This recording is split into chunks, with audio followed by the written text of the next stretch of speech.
जनतंत्र टीवी में आप सभी का बहुत स्वागत है। मैं गरिमा श्रीवास्तव आपके साथ। यूक्रेन की हरकतों का खामियाजा अब ब्रिटेन को भुगतना पड़ सकता है। रूस पर यूक्रेन की तरफ से स्टॉर्म शैडो मिसाइलों से हमले की कीमत ब्रिटेन को चुकानी पड़ सकती है। यूक्रेन के मिसाइल हमले से रूस के कई शहर जल रहे हैं और इस हमले के बाद पुतिन का क्रोध प्रचंड हो रहा है और दावा यह किया जा रहा है कि स्टॉर्म शैडो मिसाइलों का जवाब रूस शैतान मिसाइलों से लेगा और ये शैतान मिसाइल लंदन पर गिरेगा। अगर ऐसा हुआ तो धरती का नामो निशान मिट जाएगा। रूस के इस ऐलान के बाद ब्रिटेन से लेकर अमेरिका तक खलबली मची हुई है। पहले देखते हैं इस पर एक रिपोर्ट और फिर करेंगे खास चर्चा।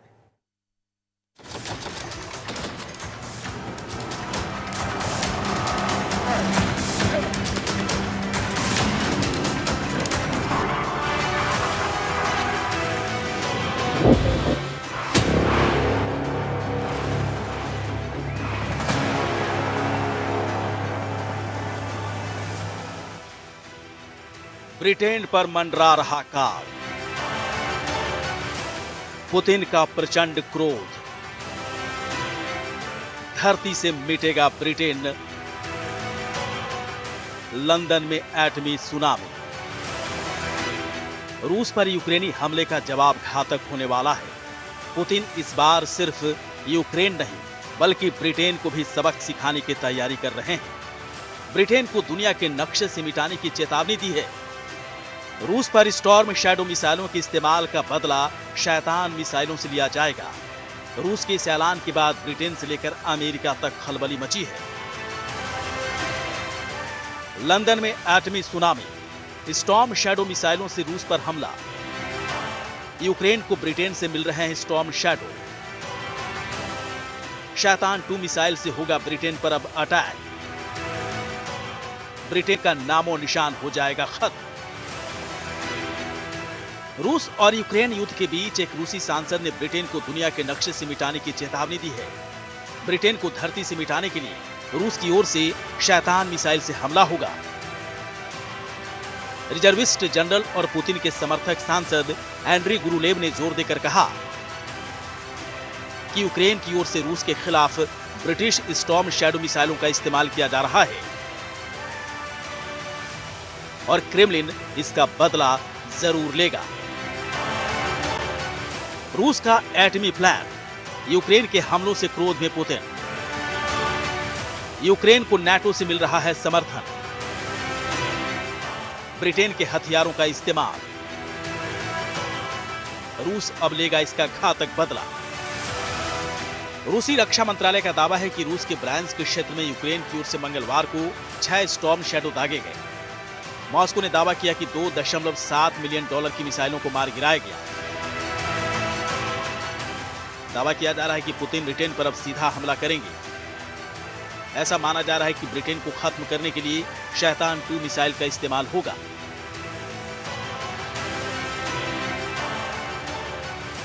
शैतान 2 मिसाइल की ताकत कितनी है? 208 टन की अंतर महाद्वीपीय मिसाइल है। आकार 14 मंजिला टावर के बराबर है। 25,500 किलोमीटर प्रति घंटे की रफ्तार से हमला करेगा। परमाणु बमों से लैस है। अब जरा सोचिए, शैतान मिसाइल का इस्तेमाल यदि पुतिन ब्रिटेन के खिलाफ करते हैं तो क्या अंजाम होगा? यूक्रेन की हरकत की सजा ब्रिटेन को अब मिलेगी, क्योंकि रूस का दावा है कि ब्रिटेन को धरती पर रहने का हक नहीं है और माना जा रहा है कि रूस जल्द ही ब्रिटेन में एटमी सुनामी लाने वाला है। ब्यूरो रिपोर्ट, जनतंत्र।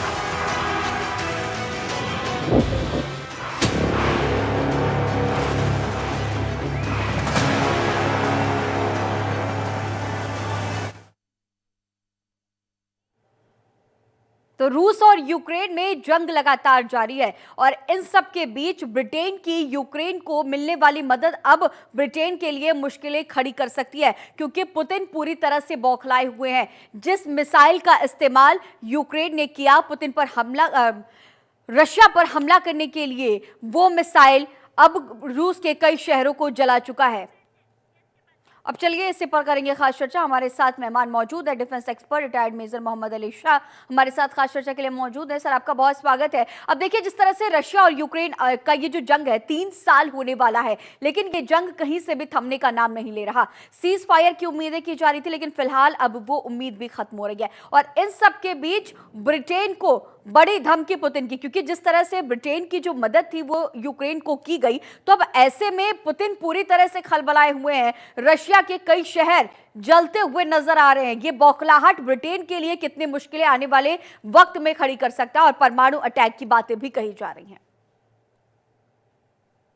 आपका बहुत ही लॉजिकल सवाल है आपका। देखिए, बात ऐसी है कि जो बाइडेन साहब ने बहुत आग में घी डालने का काम ऑलरेडी कर चुके हैं। यहाँ पे डोनाल्ड ट्रंप साहब सत्ता में आए, मैं आ रहे थे जब इलेक्शन जीत के 20 तारीख के बाद वो ऑफिस संभाल लेंगे। उन्होंने बोला कि वो आएंगे तो युद्ध पूरे रुक जाएंगे। अब क्या वो इस युद्ध को रोक पाएंगे? क्योंकि अमेरिका ने, जो बाइडेन साहब ने बहुत ज्यादा घी डाला है आग के अंदर। अब इतना घी डाल चुका है आग के अंदर कि उसमें अब कितना भी आप रोको, कितना भी आप पानी डालो, कितना भी आप मिट्टी डालो, बड़ा मुश्किल है सीज फायर होना। मतलब इन दोनों में अभी कैसे कैसे करेंगे हम? ये बहुत ही एक पेचीदा मामला हो गया है। अभी आपको याद होगा पिछले साल प्रेसिडेंट पुतिन साहब के घर के ऊपर, उनके फ्लैग पोस्ट के ऊपर एक ड्रोन से हमला हुआ था, और ये बताया जाता कि यूक्रेन ने किया है और ऐसा हो गया वैसा हो गया। अभी हाल ही में यूक्रेन जो डिफेंसिव में था, एक छोटा सा मुल्क है, लेकिन अभी वो ऑफेंसिव पे आ चुका था। अब वो कम से कम इनके 1000 किलोमीटर से ज्यादा अंदर घुस के, अंदर रूसी धरती के अंदर घुसकर इन्होंने इनके क्षेत्र पे हमला किया। और अक्सर ये एक हाथी और एक चींटी की लड़ाई देख लीजिए आप। अगर चींटी हाथी के सूंड में घुस जाए, हालांकि है तो वो चींटी बिल्कुल, लेकिन हाथी को मुश्किल लगी। बस यही हुआ। अभी यूक्रेन में, हालांकि छोटा सा मुल्क, मगर उनकी देश प्रेम और देशभक्ति की भावना जिंदा थी बिल्कुल। और अभी हाल ही में इतना टाइम हो गया है, अभी लोग सोच रहे थे कि भाई शायद 4 दिन में रूस खत्म कर देगा मामला, और बल्कि रूसी फौजी जो वहां पे कुछ मारे गए थे, उनके पिट्ठू जो होता है स्केल है, उनके सामान में उनका सेरेमोनियल ड्रेस होती है कि भाई जब पार्टी करते हैं, वो वाली ड्रेस पाई गई कि यानी कि इनका इरादा था कुछ चंद दिनों में खत्म करके ये सेलिब्रेट करते हैं। मगर ऐसा हो नहीं पाया, अब तक नहीं हो पाया। और रूस भी, देखिए, युद्ध में कोई हारता नहीं, कोई जीता नहीं, सब हारते ही हैं। ये हमारे देश के प्रधानमंत्री नरेंद्र मोदी साहब ने भी इनको समझाने की कोशिश की थी पहले कि युद्ध में कोई जीता नहीं है, विजय किसी की नहीं होती, सब हारते ही हैं, हार सबकी ही होती है। तो यहां पर बात ऐसी है कि क्योंकि इकोनॉमी डाउन हो रही है, यूक्रेन तो तबाह कर ही दिया है रूस ने एक तरीके से काफी हद तक, मगर फिर भी तबाह होने के बावजूद भी वो मरते दम तक लड़ रहा है यूक्रेन, और रूस कुचलते कुचलते थक गया है। ये आप कितना भी कुचलोगे, आप थक जाओगे। तो रूस का वो हाल हो गया है। दोनों तरफ से अभी इकोनॉमी भी डाउन है, मोराल भी डाउन है, सब कुछ लो है। और अमेरिका एक प्रॉक्सी वॉर रूस को के साथ लड़ रही है, यूक्रेन को ढाल बना के। अब इसमें अमेरिका दूर बैठ के बस तमाशा देख रही है और यूक्रेन पिस रहा है। तो इसका अभी अंत कब होएगा? बहुत लोगों ने आकलन किया, विचार लगाए, कब इसका अंत होने वाला है। फ्रैंकली स्पीकिंग, अब देखिए, डोनाल्ड ट्रंप साहब ने बड़े बड़े वादे तो कर रखे हैं, देखते हैं कि वो कुछ इफेक्ट ला सकता है कि नहीं ला सकता। सर, जिस तरह से अब स्टॉर्म शैडो मिसाइलों का जवाब रूस शैतान मिसाइलों से देता हुआ नजर आएगा, तो ये आने वाले दिनों में और कितनी मुश्किलें बढ़ाता हुआ देखा जाएगा? नहीं, ये बहुत ज्यादा मुश्किल होएगा, बिकॉज नए नए असला, हथियार, स्टॉर्म शैडो मिसाइल अलग अलग तरीके के आ गए हैं। अब जमा तो कर दिए हैं, जमा तो हो गया है पूरा एम्यूनेशन, अब वो एक्सपैंड करना, अब वो फायर करना बाकी है, तो फायर भी करेंगे। अरे आपके पास पैसे आ जाए तो आप खर्च करते हैं, अरे पैसे आ गए, असला, बारूद, गोलीबारी, हथियार आ गए हैं, अब वो फायर तो करना ही है। तो इसमें तो अभी ये है कि इसमें एक जंग में क्या होता है बताऊं आपको। जंग में एक माँ इंतजार करती है अपने बेटे का, एक बाप इंतजार करता है अपने बेटे का, एक भाई इंतजार करता है अपने भाई का, एक दोस्त इंतजार करता है अपने दोस्त का, एक बहन इंतजार करती है अपने भाई का। जो सियासत लड़ते हैं, जो पॉलिटिशियन होते हैं, जो वो आखिर में हाथ मिलाते हैं और साथ में चाय भी पीते हैं। और एक फौजी लड़ता इसलिए नहीं क्योंकि वो उसको नफरत है उसके सामने कौन है, इसलिए लड़ता है क्योंकि उसको मोहब्बत है उसके पीछे कौन है। तो इसमें जब आपने बताया कि इतने सारे मिसाइल इकट्ठा हो गए हैं, इसको इस्तेमाल करेंगे और ये बिल्कुल करेंगे, इसमें तो होएगा ये। और मगर पिसेगा एक आम इंसान।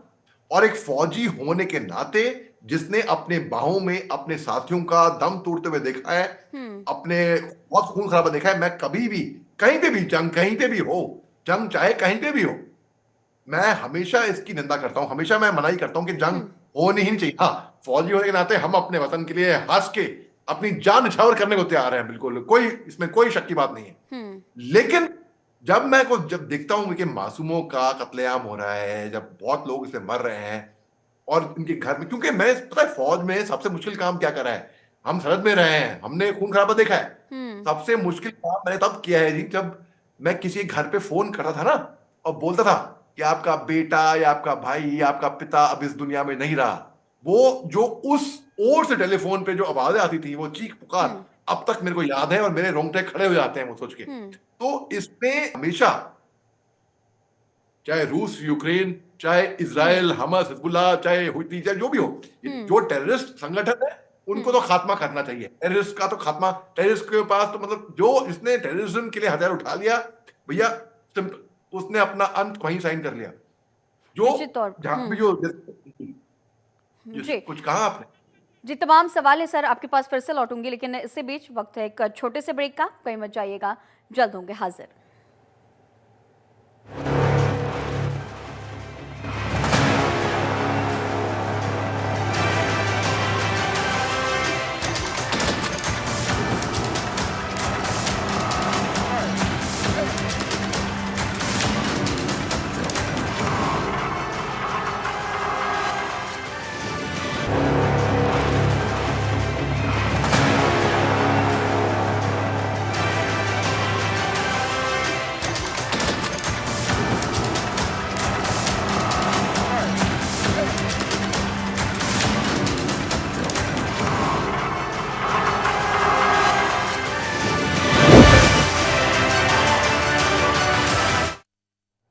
ब्रेक के बाद एक बार फिर से आप सभी का बहुत स्वागत है। स्टॉर्म शैडो मिसाइलों का जवाब अब रूस शैतान मिसाइलों से देता हुआ नजर आएगा। चलिए अब एक बार फिर से खास चर्चा का रुख करेंगे। और सर देखिए, जिस तरह से लगातार कहा जा रहा है और ब्रिटेन पर पूरी तरह से पुतिन बौखलाए हुए हैं, और इन सब के बीच पुतिन के सांसद ने बयान भी जारी किया और धमकी भरे लहजे में यह बयान भी दिया गया है। रक्षा मंत्रालय की भी तरफ से रशिया के बयान जारी किया गया और ये कहा गया कि ब्रिटेन जो है वो यूक्रेन के जरिए ये जो बड़े हमले करा रहा है, तो ऐसे में मुश्किलें ब्रिटेन के सामने आने वाले दिनों में बहुत बड़ी खड़ी हो सकती हैं, क्योंकि बिना नाटो कंट्रोल सिस्टम और सैटेलाइट के बिना और कुछ नहीं किया जा सकता ब्रिटेन में भी। तो ऐसे में ये जो बड़ी नसीहत और बड़ी धमकी के तौर पर हम इसे कहीं ना कहीं माने, तो ब्रिटेन अब इसके बाद आगे क्या कुछ करता हुआ नजर आएगा। और जिस तरह से यूक्रेन जो है, क्योंकि हम देख रहे थे कि सीज फायर की उम्मीदें की जा रही थी और कहा जा रहा था कि ट्रंप और पुतिन के बीच मुलाकात होगी तो सीज फायर होगा। ये जो युद्ध इतने 1000 साल से 1000 दिनों से ज्यादा का वक्त हो चुका है, तो ये अब खत्म हो जाएगा। लेकिन फिलहाल अब ये युद्ध और बढ़ता हुआ नजर आ रहा है। बिल्कुल, देखिए ब्रिटेन की दरअसल इकोनॉमी अभी फिलहाल उनकी भी इकोनॉमी काफी डाउन चल रही है और नाटो के जितने राष्ट्र हैं इसमें अमेरिका और ब्रिटेन खास तौर से, और भी राष्ट्र हैं, ये अहम भूमिका निभाते हैं। अब नाटो बिल्कुल पूरे सपोर्ट में है यूक्रेन के, हालांकि यूक्रेन मेंबर नहीं है। और अमेरिका ने, डोनाल्ड ट्रंप साहब ने भी कहा था कि भी हम यूक्रेन का हटा देंगे बिल्कुल प्रस्ताव। हालांकि पुतिन साहब और डोनाल्ड ट्रंप साहब ने इनको एक कैरेट भी, गाजर भी दिखाई थी कि भाई युद्ध बंदी के लिए हम ये कर देंगे वो कर देंगे, लेकिन पुतिन साहब रजामंदी के तैयार नहीं हुए थे। अब बात ऐसी कि क्योंकि पुतिन साहब रजामंदी के तैयार नहीं हुए तो ईगो पे आ गई अब बात, जेलेंस्की साहब और पुतिन साहब यहाँ पे वहां पे। अब नाटो के राष्ट्र बिल्कुल यूक्रेन के सामने तो आए हैं सपोर्ट करने के लिए, लेकिन क्या यही इतना ही मदद काफी है क्या? बूट्स ऑन ग्राउंड नहीं उतारेंगे वो, और उतारेंगे भी नहीं। अमेरिका तो खास तौर से नहीं उतारेगा बूट ऑन ग्राउंड। इसमें अभी ये मैं ऐसे देख रहा हूं कि इसको अल्टीमेटली फ्यूचर में ये अभी और लंबी चलने वाली है, बदकिस्मती से, क्योंकि प्रेसिडेंट पुतिन साहब ने पहले शुरुआत में कह दिया था, जब इन पे कब्जा किया था, तब दो क्षेत्रों पे, तब उन्होंने कहा था कि हम मिलिट्री एक्शन का करार दिया था। उन्होंने युद्ध का करार दिया नहीं था, उनको कहा कि भाई ये मिलिट्री एक्शन है। और इंटरनेशनल कोर्ट ऑफ जस्टिस ने प्रेसिडेंट पुतिन साहब पे इंटरनेशनल वॉर क्रिमिनल का करार दे दिया था, उनके खिलाफ एक अरेस्ट वारंट भी जारी हो गया था। और वही on the contrary, if you see, Israel Netanyahu ने 42,000 से ज्यादा लोगों का खात्मा किया गाजा पट्टी में, ज्यादातर इनमें सिविलियंस थे, इसमें खवातीन, बच्चे, बुजुर्ग। नेतन्याहू पे तो कुछ ऐसा हुआ ही नहीं, उनपे कोई अरेस्ट वारंट नहीं हुआ, कोई ऐसा बात जरूर चली थी इंटरनेशनल कोर्ट ऑफ जस्टिस में इनके खिलाफ, उनकी वहां पे थोड़ी बहुत निंदा हुई, मगर इतने सस्ते में निकल गए। यहां पर प्रेसिडेंट पुतिन साहब के ऊपर वो तो कहेंगे कि भाई मेरे तो जितना बिगड़ना था बिगड़ गया, सैंक्शन लगा दे, उखाड़ दे, हम तो अब ये करेंगे, अब कोई डर तो है ही नहीं, अब तो कुछ खोने को है। और जिसके पास कुछ खोने के लिए नहीं होता है, सब चीजें दांव पे वो ही लगाता है ना। फिर अगर मेरे पास कुछ चीज खोने के लिए होगी तो मैं सोचूंगा, मैं 10 बार सोचूंगा, अरे मैं अगर ये लगा दूं तो मैं होऊंगा, ये सोऊंगा, ये होएगा, वो होएगा। के पास कुछ खोने को है ही नहीं, वो क्या डरेगा। तो प्रेसिडेंट पुतिन साहब मेरे ख्याल से भी बात में नहीं आएंगे। और ज़ेलेंस्की साहब, उनको लग रहा है कि भाई अब तो मैं काफी दूर आ गया हूं और इतने लोग गए, तो लोग उनकी बोलेंगे कि भाई आपने इतने लोग मरवा दिए, पहले अगर यही सुनना करनी थी तो ये शुरुआत में करते। अब कैश 22 सिचुएशन हो गई है दोनों राष्ट्रों में।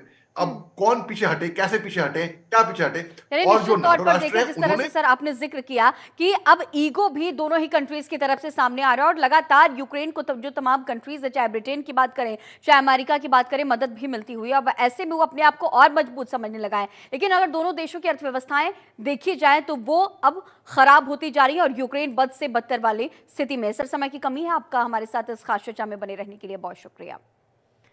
तो आप किस तरह से रशिया और यूक्रेन के बीच ये जंग लगातार जारी है और इतना लंबा वक्त हो चुका है, सीज फायर की जो उम्मीदें थी वो फिलहाल खत्म होती हुई नजर आई है और ब्रिटेन पर भी अब बड़े हमले करने की तैयारी पुतिन करते हुए नजर आ रहे हैं। आगे क्या होगा ये तो आने वाला वक्त बताएगा। आज के हमारे इस खास पेशकश में फिलहाल इतना ही। खबरों का सिलसिला लगातार जारी रहेगा, बने रहिए जनतंत्र टीवी के साथ। नमस्कार।